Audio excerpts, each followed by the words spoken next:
Coucou tout le monde, eh bien on se retrouve aujourd'hui pour une nouvelle petite vidéo sur la façon de découvrir notre tarot.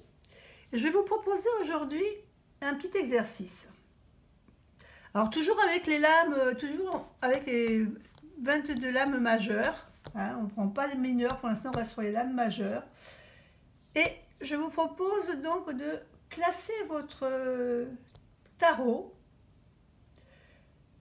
par polarité.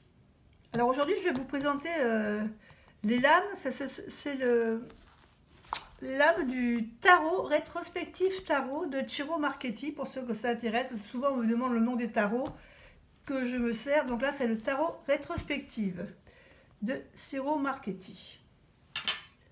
Donc, vous allez classer vos lames. Là, pour l'instant, je les ai classées par ordre chronologique. Et votre travail aujourd'hui, ça va être de les classer donc par polarité. Donc je m'explique, polarité. Il y a trois sortes de polarité. Il y a la polarité positive, hein, c'est une lame qui apporte un fait.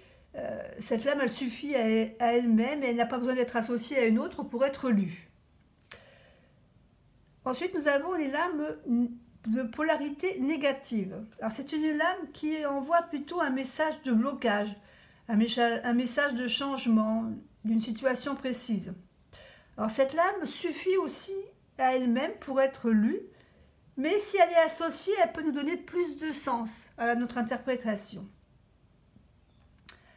Une lame ensuite, la troisième polarité, c'est la polarité des lames neutres.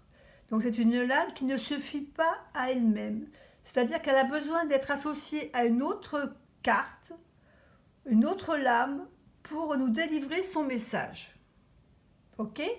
Donc, ce que vous allez faire, c'est que vous allez prendre votre jeu, vous allez regarder vos lames. Alors, ce qui serait bien, c'est que vous le mettiez en ordre croissant.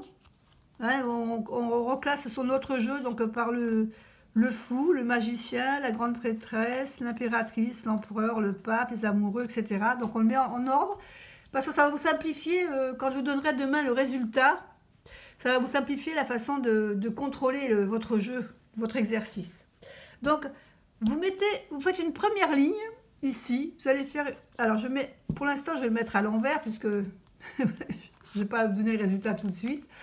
Donc, vous faites une première ligne de toutes les cartes qui, pour vous, sont de polarité positive. Ok? Vous faites une deuxième ligne, polarité négative, et la troisième ligne, ça sera la polarité des cartes neutres. Donc tout ce qui est positif, vous allez les mettre les unes derrière les autres sur la première rangée.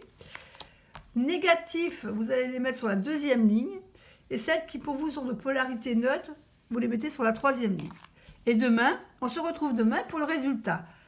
Vous allez voir que vous allez être étonné pour certains résultats, parce que moi, quand je l'ai fait à l'époque, au niveau des polarités positives, j'ai pas trop eu de surprise. Celle des négatifs, pas trop non plus. C'est au niveau des cartes neutres où j'ai été assez surprise de certains résultats, parce qu'il y a beaucoup de cartes, pour moi, qui n'étaient pas dans la même catégorie que les cartes neutres. C'est vrai qu'il y avait des cartes, pour moi, des cartes neutres qui j'avais mis en positif. Mais vous allez voir que vous, demain aussi, vous allez avoir des surprises dans vos résultats. Voilà, écoutez, je vous laisse travailler sur cet exercice. C'est intéressant aussi de voir parce que des fois on ne fait pas trop attention. On ne fait pas trop attention quand on fait un tirage. On essaie de se rappeler de ce que voulait dire l'interprétation. Hein, de ce qu'on avait dit. Par exemple, le fou, ça veut dire ça. On sait bien que le fou, c'est quelqu'un qui part, qui va partir voyager, quelque chose comme ça, mais pour nous, est-ce qu'elle représente un côté négatif? Est-ce que quand on la voit, on sait que ça va être une bonne chose? Ou est-ce que pour nous, le fou, c'est quelque chose de négatif? Pareil pour le magicien. Est-ce que notre magicien, quand on le voit, elle nous dit que si on n'a qu'une carte, hein, c'est pas comme si on tire qu'une seule carte pour une réponse à notre question, est-ce que le fait de voir le magicien va nous donner la réponse positive qu'on attend ou une réponse négative? La polarité, dans quel sens elle est? Vous allez voir que c'est pas si évident que ça Allez, je vous laisse travailler. Je vous retrouve demain pour je vous retrouve demain pour vous donner des résultats. Allez, bonne journée. Bye bye.